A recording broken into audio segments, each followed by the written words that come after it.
Well, hello, and welcome back to Idol Slayer.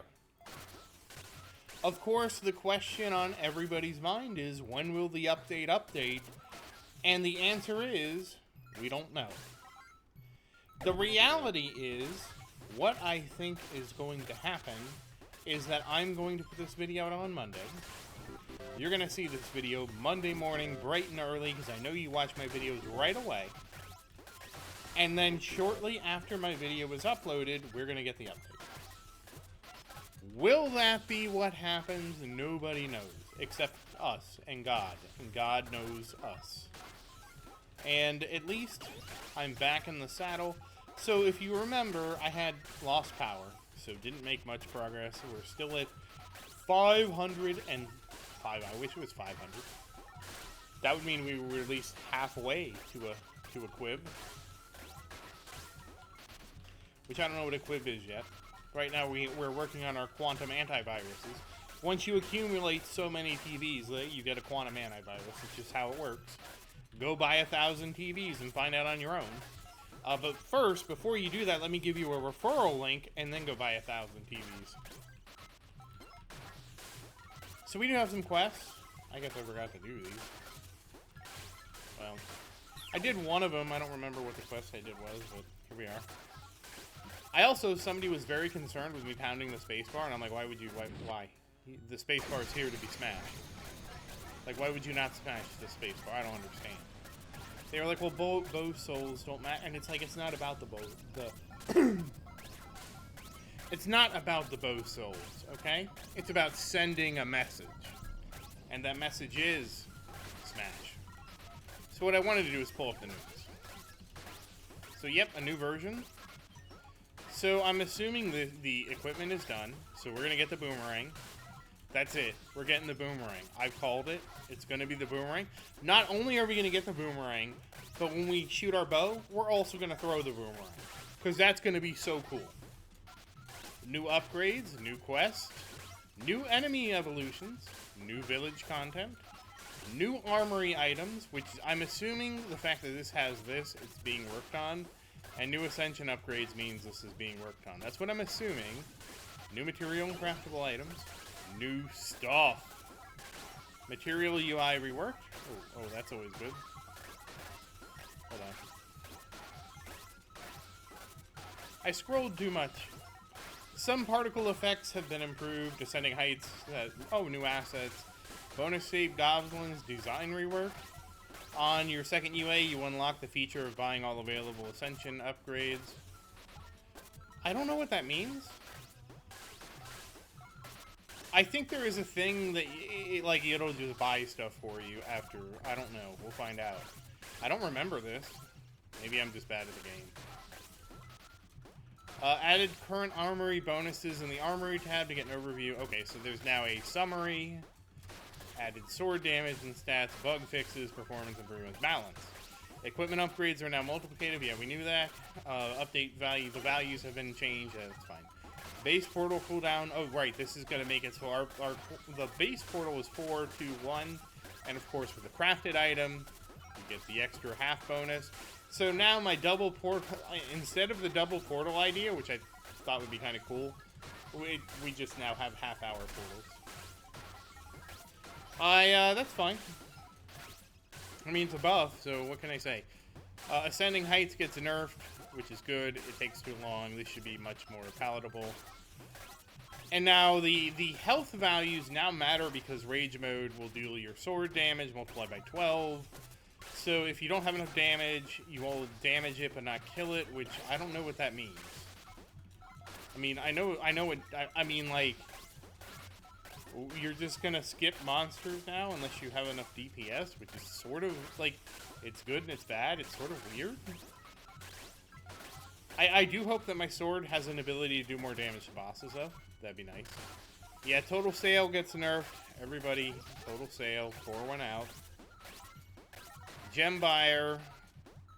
Ascensions. Oh, so gem buyer is now getting nerfed too. Right now, the gem buyer has a 100% chance, and now it's getting nerfed to 25%. So what that means is each coin will no longer count for a gem, It has a 25% chance to count for a gem, which is still good, but not as good as it was. Which just means, like, anything that requires gems will now take longer. Corrupted Demon has no armored HP. Okay, well, somebody got nerfed at least. So, yeah, so, like, this is going to be a big update. It's going to have a lot of changes. Changes are scary, so it's okay to be afraid. But, yeah. So, yeah, like, see all those coins? It'll no longer be, like, equivalent. Now, gems will always count for a coin, but it's no longer going to be the other way around, which, to be fair, is probably the way it should have been. I'm not really surprised by that nerf, but it's one of those things that's been around for so long. It's really okay, I guess. I mean, it was kind of broken, because anytime I got a gem quest, it was like, yeah, whatever. Like, the gem quest would be get 1,000 gems, and the coin quest would be get 2,000 coins. And I would complete the gem quest faster than the coin quest, just by the nature of how this currently works. So, let's take a look. Well, I mean, there's nothing to look at. Just look. That's my mythical spear. That's my Reaper Claw. There's nothing to look at. I guess we could get the... No, we can't get the cape. We can't afford any of these things. Oh, we could afford this.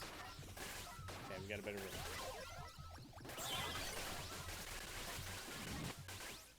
Okay, so now we have a gemstone right? And here's where things could get spicy. So we have a gemstone rush, and what that means is... we have a... do I wait? Do I try? That's a tough choice. We're just gonna go for it. So the trick is, you get a gemstone. Now we have a 1 in 4 chance with the special drink of getting the right buff.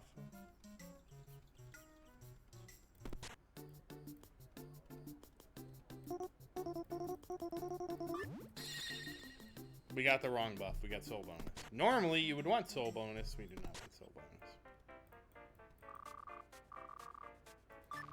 Actually, I don't even think I would want soul bonus.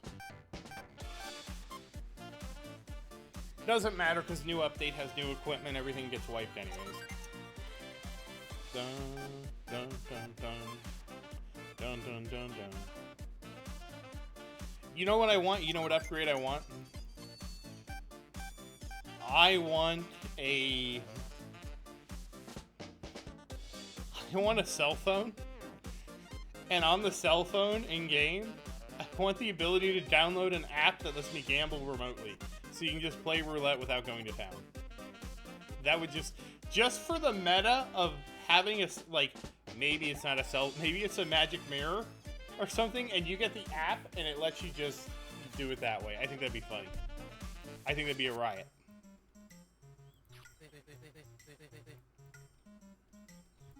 Oh, we also have to turn some stuff on. Yeah, so one of the things I did is I turned off the chest hunts in this. They like don't matter anymore for me right now. But I'll turn them back on. And we still have to get that, so. But yes, so I will have some, if you're curious how the power outage was, I will have some Idle Kingdom defense videos on it. There will be one on Monday, one on Tuesday, and one on Wednesday. Kind of like the culmination of everything. But yeah, we basically just need I know I missed a bonus stage while we were looking at the news. It is what it is. But yes, we must mash the spacebar. Like, I want to mash the spacebar even more now that I was told not to mash the spacebar. Like, what do you mean, don't mash the spacebar? Like, what kind of game are you playing where you don't mash the spacebar? Like, what is this?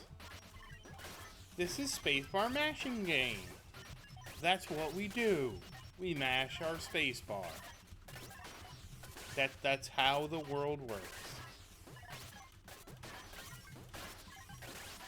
I'm kind of curious what my sword damage even is. I don't know what it is.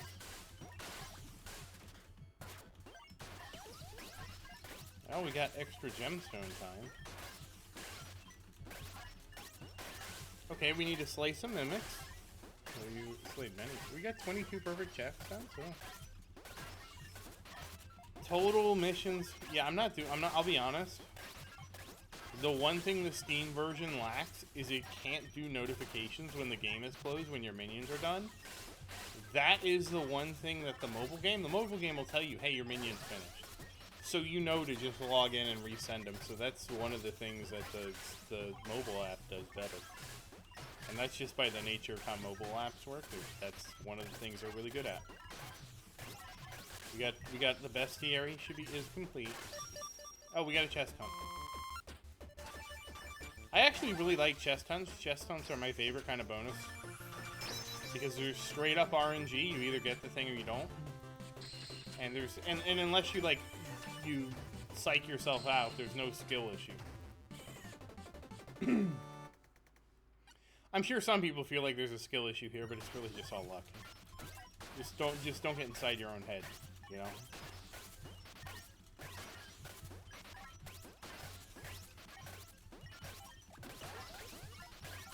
What am I looking for?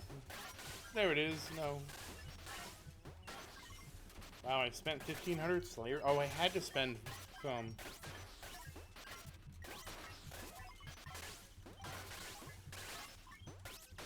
So, by the way, this is no way in reflection of reality. Because what happens if you win, you get to go again, and if you lose, you don't. So you would never be this lucky if you just walked into a casino. Same thing with the Slayer machine.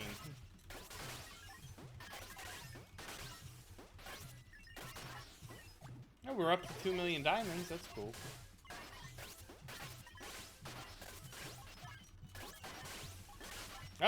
Oh, this is the current ascension. I'm like, really? I've only killed 400,000 enemies? What's up with that? And yeah, that ascension CPS bonus, we need to get higher than QI bonus. Yeah, we do. Probably should have got this. Well, we could have doubled it. Mega Horde. Alright, we need to do that. I do need to use my rage on cooldown too. Here's how much my bow does. I don't think it tells me how much my sword does. No, it doesn't.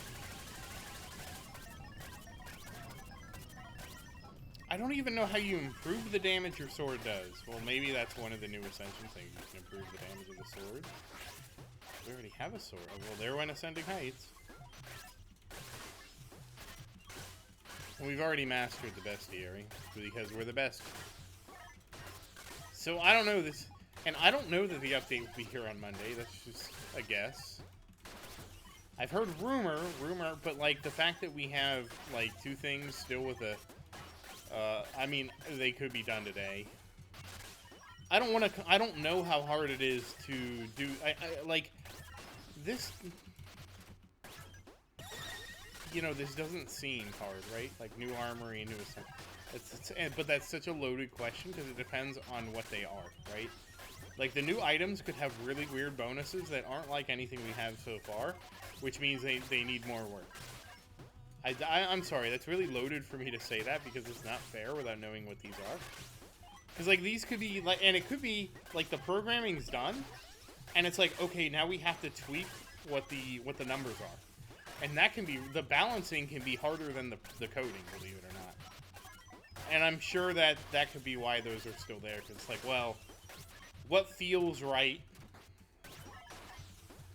And then it's like, and then it's hard too, because it's like, okay, like you set those values up, and it's like, okay, well now you have to test it. And like, unless you have a bunch of game saves, you know, of like different stages of the game, like, okay, how does this feel at the beginning? How does it feel at the mid? How does it feel at this? You know, you have a lot, like, the testing on that is atrocious. Like, okay, so, like, at the end result, we are the real testers, right? That's every game you've ever played, you're the QA. That's how it works. Don't even pretend to tell me there's some studio out there that takes QA so... Not since they could release downloadable updates has that been a thing. It used to be, yes, there was real QA for video games. Like, Nintendo was notorious for QAing everything. Because what Nintendo would do, and I think even Sega did this, is they would take your game. And they would take your game, and they would be like, okay, we're gonna test it now. And they had all these tests. So one of the tests they would do is they would start the game, start playing it, pause it, and just leave it running for like multiple days in a row, unpause it, play it some more, pause it again. They would do that.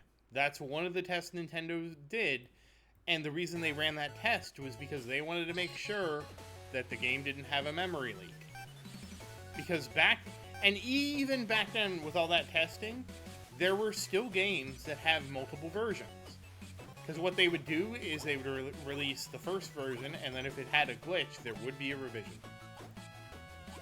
There were games out there that have like a version A, revision B kind of thing. Version A, version B, and stuff like that. So even back then, we've been the beta testers.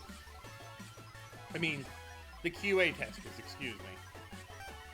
And the thing is, the reality is now that every game can get patched on the fly, you are just like, what's better, having actual QA people, or having the entire internet be your QA department because they like your game so much? I think it's inevitable that the internet becomes your QA department. And I'm not saying that any game, I'm not saying Idle Slayer specifically does bag QA, or any game really does bag QA. I'm just saying that the nature of the reality is, QA is about finding out things and doing things that are unexpected. And you could have the best QA department in the world, and your QA department will always lose to the internet. That's just the reality of it, right? Because you're going to have some guy on the internet who's like, well, why don't I hook up a dance pad to this, and now the inputs are put in a way that you never expected. That probably isn't the best example, but it is an example, and we're going to use it.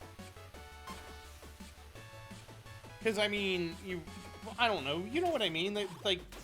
Oh, what happens if I try, for example, in Mario.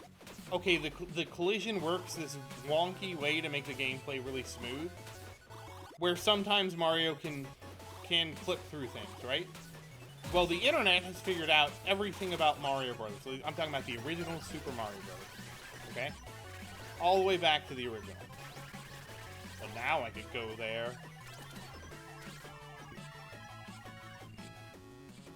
Now I have gemstones and CPS, so now you can go get your special drink, but I already tried and lost.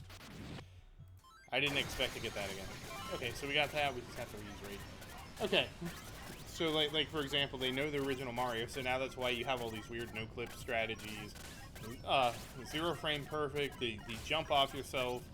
You have all those things, and that's because that wasn't Nintendo's QA department, that was the internet. Unwind, you're never gonna out-QA the internet. Never. I don't even think you could code your game in Rust and out-QA the internet. Or you're just gonna have a really simple game.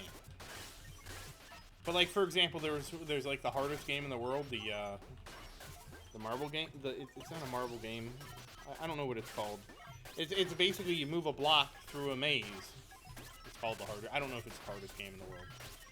And the way that the block has its collision detection is there's only 4 points on the whole block doesn't have collision. There's 4 points on the block that have collision. And so the way the collision detection works is those 4 blocks. So you can actually clip through the collision detection a little bit and then not collide. And the thing was, if you collided with certain things, you died. And the goal was to avoid things. And so that's a quirk. And that has nothing to do, that's not like a programming error. I mean, I guess you could say it's a programming error, because why did he use 4 points? Why didn't he use all the points? I don't know. But that to me is not really like a bug. Like it's not like they did a exploit, right? That's just like the rules of the game can be taken advantage of this way, because basically the midpoint of each 4 of your lines that make your square is where the collision is. So every corner you have the corners and you can cut with them. That's just how the game was programmed. But yeah, I mean, like I said, you're never gonna beat the internet. And that's known, like, obviously some companies don't QA and other companies do. And honestly, I would say that, like, for a balance perspective, it's much better to be on the conservative side of things and make something that sucks. Because let's go through the 2 scenarios, right? Let's say we get a new Ascension upgrade and it sucks, and everybody knows it sucks, and everybody plays with it, and we're like, and we come together and we're like, hey, we make a bunch of suggestions. Now that's the other thing too, right? We all make suggestions on how to make the game better, and the best suggestions rise to the top. Okay? So now you have something that sucks. You get the suggestions, and then you're like, oh, okay. Now that I have these suggestions, okay, why don't I buff it in this way? And then and then the buff comes out, and everybody's happy. And of course, you'll have some people saying, like, why didn't it work that way the first time? But you're always going to have those people, right? Now let's go through the alternate scenario. And this is the one that's going to feel bad. Let's say something is overtuned. And I'm not going to give any examples. I'm sure you can think of some that have happened through the lifetime of Idle Slayer. And there's actually, I am dreading a change to one thing, but I'm not going to say because I don't want it nerfed.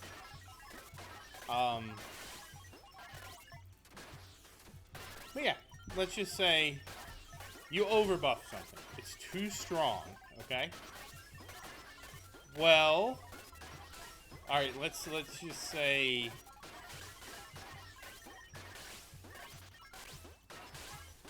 Let's say, let's just...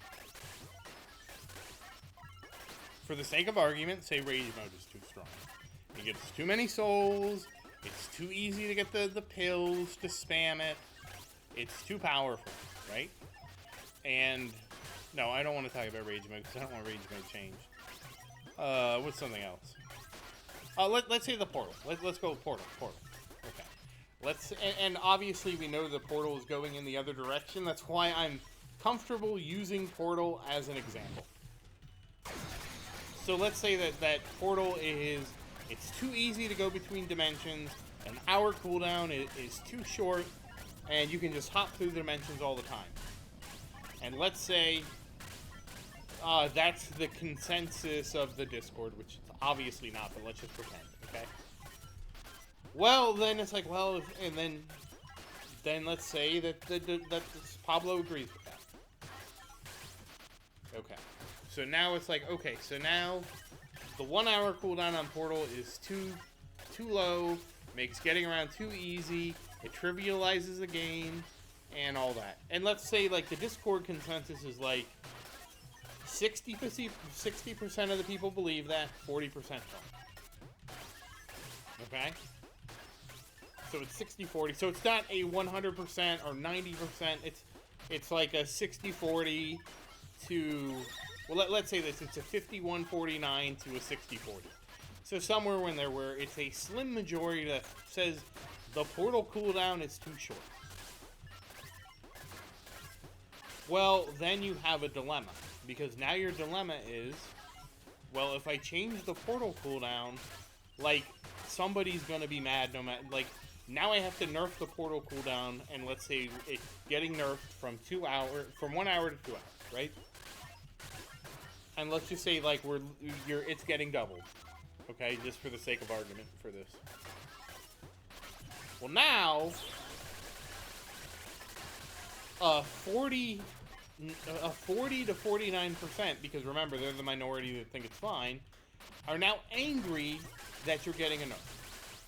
Because now you're making their portal, which they think an hour is fine, and now, because everybody else thinks it's too easy, now they lose their portal cooldown. And they're not happy. Now, sometimes and that can happen. But sometimes scenario A can also, like, something being too easy can make people unhappy too. It happens all the time. It's a very tricky thing. But we're just gonna pretend that that's how it is for now. You know, for this example, like, hopefully you understand the example, right? And of the two scenarios, going from something that was weak to buffing it versus taking something that maybe 60% say is too strong and nerfing it, you can see how both of those modes, like, the first mode's awesome because now you're getting a new thing. The second mode is terrible because now you're getting nerfed. Even if it's a nerf for, like, the good of the game, it's still a nerf. And a lot of people aren't happy about nerfs because they'll be like, I really enjoyed that playstyle, like, now I can't do it anymore because people complain. So again, that's why I think it's better to be cautious, because you can always buff something. It's very hard to take something that's buffed and nerf it and make everybody happy. I think it's a lot easier to take something that sucks and make it good where everybody likes it. But the other way around, nope. Nope.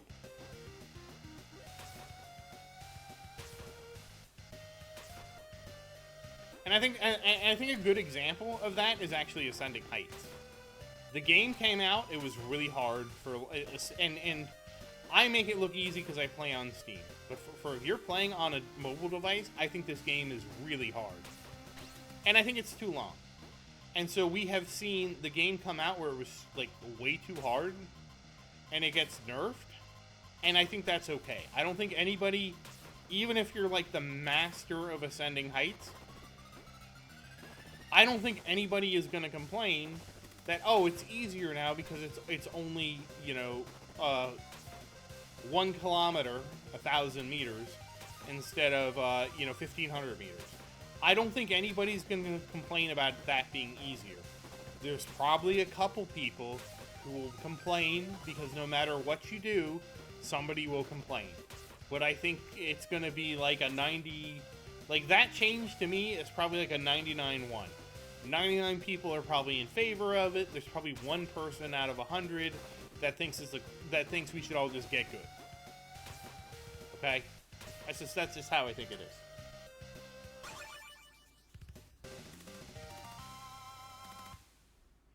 So I think that's a W. But that's because we're getting... So, like, they're nerfing the difficulty, which is a buff for us. I think that's an easy W. I will say... I like it, but I would like it more if it was an Ascension upgrade or some kind of upgrade that nerfed it. Just because then it's like, okay, cool, you know, like, you did the thing, and now you get to buy the Ascension upgrade that nerfs it. I think that just makes it cool, in my opinion. But on the other side of the coin, if it's too hard for a lot of people to play with, it just needs to be nerfed without that. I just like having things like that that are unlocked, and the reality is I probably don't have the data on Ascending Heights to make the decision of, should it be an upgrade that nerfs it, or does it just need to be straight nerf? Because the reality is you would need to know the metrics of, like, so, like, any kind of feature like that, you need to know, like, you need to have an idea of how, you know, how well are people doing with it, right? And so what I mean by that, like, let's say you made the Ascending Heights game, and you said, okay, I expect when this is released, probably 50% of the people can complete it. Okay, like right out of the gate. I would expect that after a month, the completion rate would grow to like 80%. And then after like 3 months, probably 90%, because everybody has played it enough times that they are now familiar with the game and are good enough at the game to achieve that, right? So that puts our watermark, and yes, I know I could go get my special drink right now, which is it's not the best this time because of the gemstone, but this could be a time. And now let's say that those are your metrics for that game. That you said, okay, I would want 50% of the people to be able to do it at the start. After 1 month, I would expect about people to have about 70, not 50% to do it, but 50% of the people that attempt it can complete it. And then within a month, that number should be 75%. And within 2 months, that number should be like 90%. Just the idea is the more people have to play the game, get exposed to it, to get better at it. Because some people are going to take longer than others. Some people be like, okay, I can do this right away, no problem. Other people are, they just have to practice it a bit more. Like you have a skill, you have like a skill graph around that, right? And let's just pretend that's what your numbers are. Well, the reality is, if you launch the thing, and right out of the gate, like let's say only 25% of people are getting it, I would say that just needs a nerf right away. Because your design did not meet your goal. And maybe you give it a couple days to kind of see if like, okay, maybe everybody's just really bad. Or, oh, wow, this is really too hard, I need to nerf it. So like, in those cases, when something doesn't meet your design goal, then yes, nerfing it is absolutely a thing. You wouldn't want to necessarily do it with upgrades. However, I think that, especially for a game like this, there should always be the concept of upgrades like that on the horizon that make things easier, so that even if you struggle with something now, you always have something to look forward to say like, oh, well, let's say Ascending Heights, it takes too long. Or, well, not takes too long, but it's too hard to get to 15. Like, let's go with the original value. It's too hard to get to 2,000. Well, at least I know that if I get this upgrade over here, it goes down to 1,500. And then if I get this other upgrade, it goes down to 1,000. You at least then, at that point, you're like, I at least have the motivation to keep trying, because I know that either I'll get better at it, or if I can't get better at it, I get this upgrade that makes it easier. And I feel like when you put an upgrade that does that, the player still feels like they achieved something. Because either they had to achieve the upgrade to make it easier, or they had to practice it to achieve it. And again, Ascending Heights I'm using as an example because it is getting nerfed, and it's gotten nerfed multiple times. I think the fundamental reason for the nerf is Ascending Heights takes too long. And I would agree with that. For a minigame, for a bonus minigame, I feel like it takes too long, and I feel like again, I think it's, again, and this is biased because I play on Steam, and I know it's easier on Steam. I think it'd be cooler to have an upgrade that nerfed it, so everybody had the upgrade to look forward to, but I can also see the opposite of just, hey, we need to just nerf it because, like I said, the failure rate is just higher than anticipated. Because you kind of have to have those design goals. And if you don't have those design goals, like if you don't make something and you say, well, I expect, like if you don't even think about, like, okay, what percent of the player base should get this done, like, right on the first try? Because that's the only way I feel like you can really assess difficulty is, well, obviously you can assess by people complaining, but from a statistical thing, you would want to say, okay, out of the first 100 people that did this, how many people did it? Okay, like after 2 weeks, okay, what's the success rate? And then you need to be able to take that success rate and go back and say, does this meet my design goal? And it can be hard to get that data because you need, like, for example, it's not hard for me because I don't know if I can show you guys. I don't think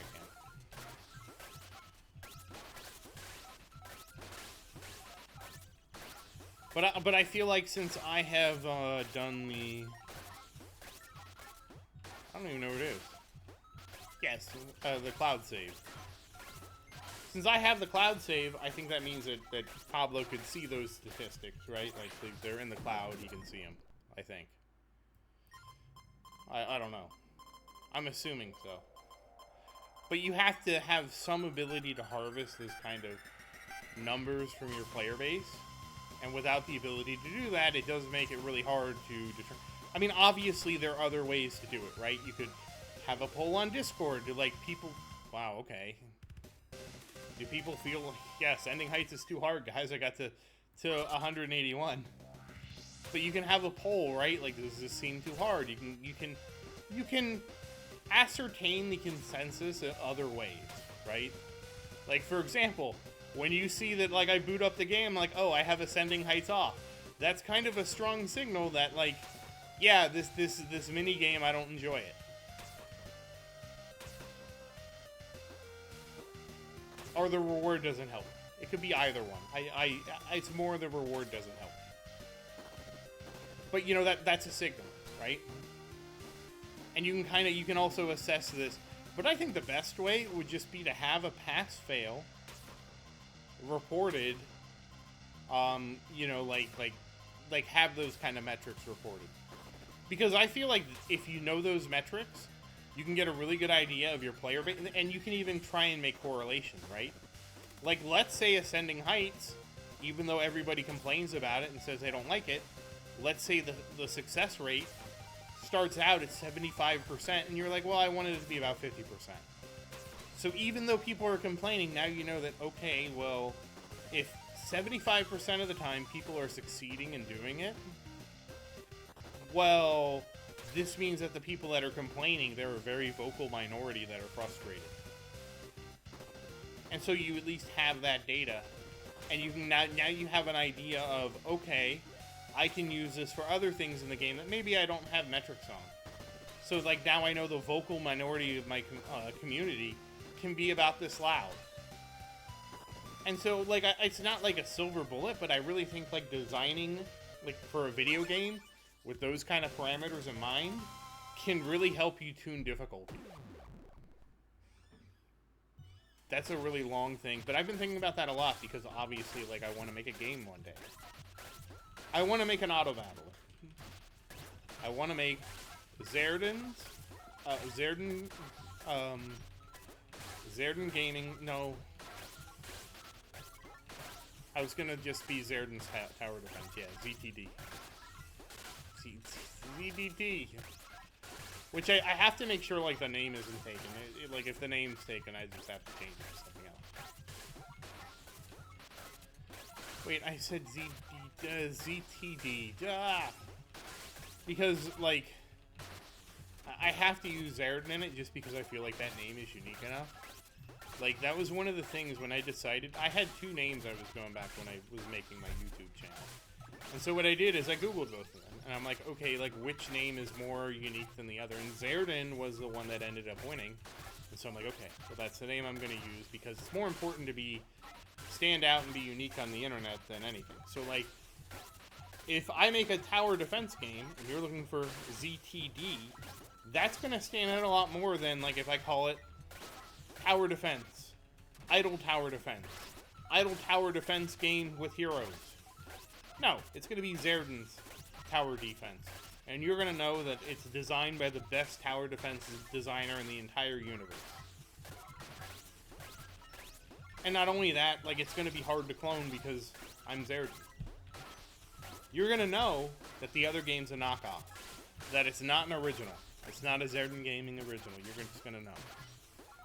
But, I mean, I'm not there yet. But that's the thing. I would want to put those kind of metrics in my game. Like, since it's an auto battler,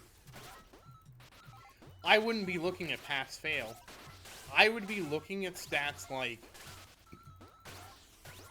okay, the game is obviously going to be stage-based. There's going to be a number of stages. I would expect players to advance, let's just say, 50, a low end of 10 stages a day, a median 50 stages a day, and a power gamer, let's say 100 stages a day. Let's break it up like that. I think that's a decent enough split, right? Well, for me to make sure that my game meets those design goals, I would need to see, like, straight up, like, what are people actually doing? What's the top 10% doing? Are they doing over 100 stages a day? Who has the highest stages? Okay, you know, like, I would want to have all those metrics, and I probably wouldn't look at the top one, because the reality is, the guy who has the most stages is cheated. because he just got decompiled your game and just made the number big. This is how it is. But, you know, you would look at, like, the top 10%. And you could also throw out outliers. You probably would throw things out that are X standard deviations away from the mean. You probably wouldn't look at the top 10%. You'd look at standard deviations, right? So, okay, with all these numbers, like, who is, you know, what's the standard, you know, what's the standard deviation? What's the median? Or I think it's mean. And then, okay, who is 2 standard deviations away from the mean? Like, who are these outliers? There's a thing you can do to throw the outliers out. There's a whole lot of ways you can analyze the statistics and be pretty confident to say, okay, the average player is getting 40. 1 standard deviation away from that, in either direction, is 20. The 1 standard deviation below, they're getting 20 stages. And a standard deviation above, they're getting, let's say, 75 stages. Does that meet the design goal for my game? If it doesn't meet the design goal for my game, what can I do to change it? And don't get me wrong, your design goal could be crap. You could be like, I only want them to get 5 stages a game. I would say that's a pretty crap design goal. But you could do that. That could be your goal. I just think that would be like kind of on the slow side. And then you could use the statistics to say, oh, okay, enemies aren't getting strong enough. They're getting way more than 5 stages a day. We need to stop this. And so you increase the health rate and you increase the damage they do or whatever you do. You find some kind of metric to make it so now, okay, now they're getting the 5 stages a day. And that's a way to where you can meet your design goal, and it's a terrible use for experiments. Because for a tower defense game based around stages, I don't think anybody wants to get just 5 stages a day. I think that's awful. But so like anything, you can misapply statistics to get the wrong conclusion. And again, it is kind of hard with without having these statistics to set up an example. How many people, you saw how long it took me to get this bonus stage, and now I'm gonna mess it up. But let's just, it took me a while to be able to do this bonus stage. Was that an acceptable length of time?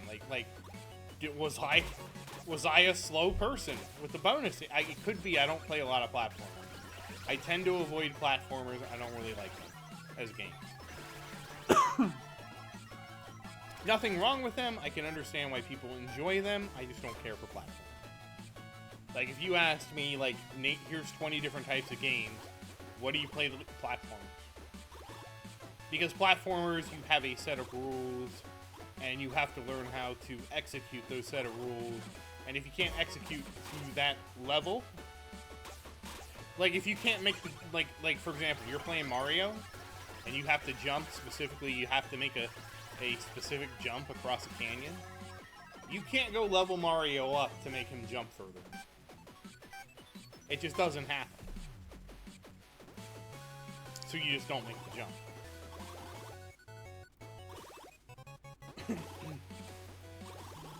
That's kind of an extreme example, but that's why I don't like platformers, because the only growth is your skill growth. There's no game mechanic growth. If there's game mechanic growth, we aren't talking about a platformer anymore. We're talking about not a roguelike, a Metroidvania. But and if it's a Metroidvania, I like it, because now you have levels, you have gear, you get new abilities, you can learn how to do things differently. Hey, maybe that really hard jump you couldn't do. Well, if you could do it, you get this thing. But if you can't do it, you get something that makes you jump higher, and now it's easier to do. And then, oh, maybe you get to fly eventually. So there's a lot more leeway, for example. Wow, I didn't realize I've ran it for a really long time. I was trying to finish up this. Oh, well, we can finish this up. We'll finish it up and we'll call it. Yeah, but see, you can get me talking about stuff like that. And that's how I feel about these things. Because, again, I look at it from a player and from a developer, because you have to have balance from both sides. Like, if half of the players probably want this game to not take as long. Because they want to be able to go through and just devour everything this game has to offer. And that can't be how the game is, because then it's not any fun for the people who want a longer game like we do. It's the old thing that, like, if you had a button that gave you a unique cosmetic in, we'll say League of Legends. Like, if the developer had a button in there that you could press every 10 seconds to create a cosmetic, well, the player base would still complain because they would want a second button to give them a unique cosmetic. That's just how it is. Like, no matter what it is, the player base always wants more. Or at least part of them does. But, I've rambled long enough. But that said, once again, as always, thank you for watching. Please like and subscribe to support the channel. And if you have any questions, feel free to say something in the comments. I do always look forward to your questions. And as always, thank you again, and I hope you have a great day.